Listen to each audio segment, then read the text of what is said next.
Mga kababayan, narito na ang update sa Severe Tropical Storm Opong. Ngayon ay Biyernes, Setyembre 26, 2025.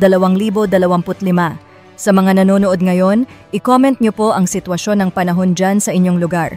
Maulan ba, mahangin o maaliwalas ang panahon?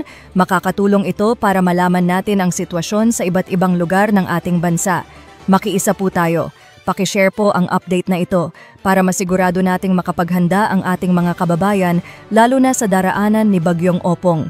Ngayon narito na ang ating update.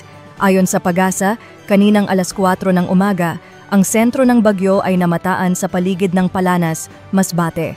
Taglay nito ang pinakamalakas na hanging umaabot sa 100 at 10 kilometro bawat oras malapit sa gitna, bugso hanggang 100 at 50 kilometro bawat oras. Kumikilos ito pakanluran hilagang kanluran sa bilis na 30 kilometro bawat oras. Malalakas na hangin ay nakakaabot hanggang 460 kilometers mula sa sentro. Ayon sa PAGASA, nakataas ang mga babala ng hangin sa mga sumusunod na lugar.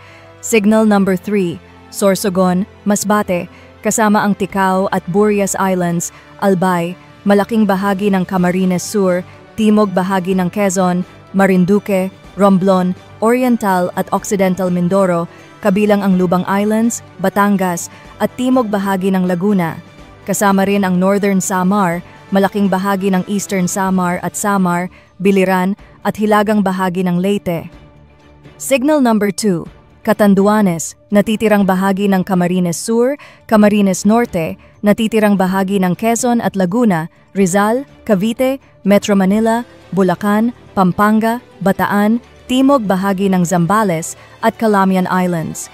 Kasama rin ang natitirang bahagi ng Eastern Samar at Samar, natitirang bahagi ng Leyte, hilagang bahagi ng Cebu kasama ang Bantayan at Camotes Islands, hilagang Negros Occidental, hilagang Iloilo, Capiz, Aklan at Hilaga at gitnang bahagi ng Antique. Signal number 1, gitna at timog bahagi ng Isabela, Quirino, Nueva Vizcaya, Ifugao, timog kanlurang bahagi ng Mountain Province, Benguet, timog bahagi ng Ilocos Sur, La Union, Pangasinan, Aurora, Nueva Ecija, Tarlac, natitirang bahagi ng Zambales, Cuyo Islands at hilagang bahagi ng mainland Palawan. Kasama rin ang Southern Leyte, natitirang bahagi ng Leyte, bahagi ng Bohol, gitnang Cebu, hilagang Negros Oriental, hilaga at gitna ng Negros Occidental, gitnang Iloilo, gitnang Antique, Dinagat Islands at Surigao del Norte kabilang ang Siargao at Bukas Grande Islands. Ayon sa PAGASA, inaasahan ang malalakas na ulan at bugso ng hangin sa malaking bahagi ng Southern Luzon, Visayas at Mindoro. Posibleng magdulot ng pagbaha at pagguho ng lupa sa mga apektadong lugar.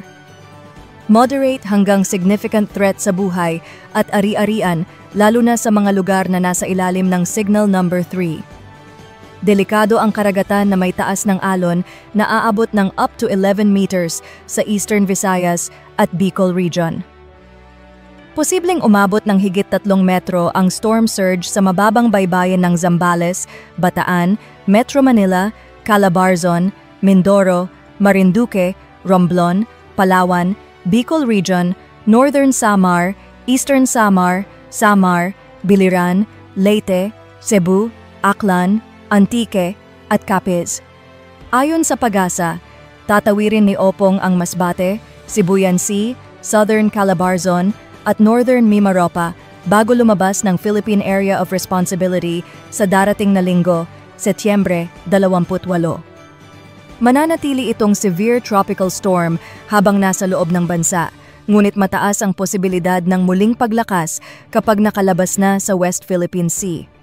Paalala sa ating mga kababayan, pinapayuhan ang lahat na maging handa laban sa malalakas na ulan, pagbaha, landslides, storm surge at mapanganib na kondisyon sa dagat. Sundin ang abiso ng inyong lokal na pamahalaan. Iyan po muna ang ating update sa ngayon. Mag-ingat po tayong lahat.